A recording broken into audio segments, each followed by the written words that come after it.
गेहूं की बुआई की एक बहुपयोगी और लाभकारी तकनीक है जीरो टिलेज।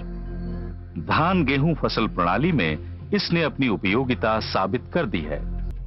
पारंपरिक रूप से धान गेहूं फसल प्रणाली में धान की कटाई के बाद मिट्टी की दशा के अनुसार 6 से 12 बार ट्रैक्टर चलाकर गेहूं की बुआई के लिए खेत तैयार किया जाता है।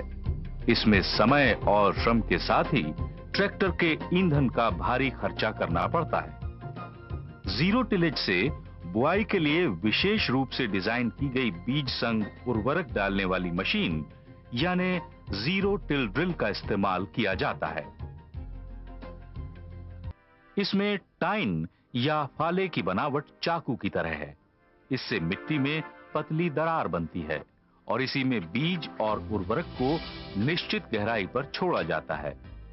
बुआई की गहराई कम या ज्यादा करने के लिए मशीन में 2 साइड व्हील लगाए गए हैं, जिन्हें स्क्रू बोल्ट की सहायता से ऊपर या नीचे किया जा सकता है।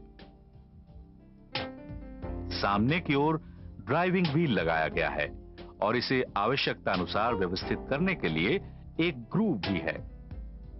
मशीन में 2 बक्से लगे हैं, एक बीज के लिए और दूसरा खाद के लिए।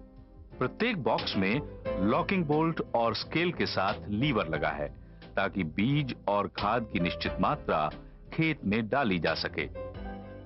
मशीन के पीछे लकड़ी का एक फट्टा लगाया गया है, जिस पर बैठकर एक व्यक्ति बीज और खाद की नालियों पर निगाह रखता है। इससे 1 घंटे में लगभग 2 एकड़ जमीन में बुआई हो जाती है। जीरो टिलेज से खेत की तैयारी में लगने वाले समय की बचत के कारण गेहूं की बुआई 5 से 10 दिन पहले की जा सकती है।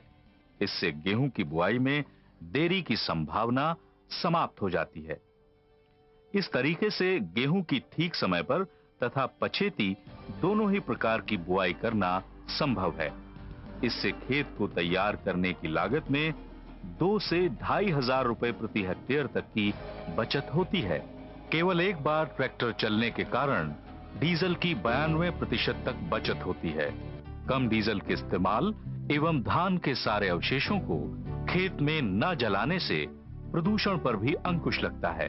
इस प्रकार पर्यावरण को अतिरिक्त लाभ प्राप्त होता है।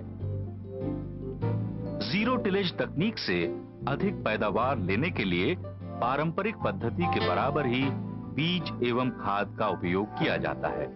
पानी की जरूरत पारंपरिक पद्धति की तुलना में थोड़ी कम होती है।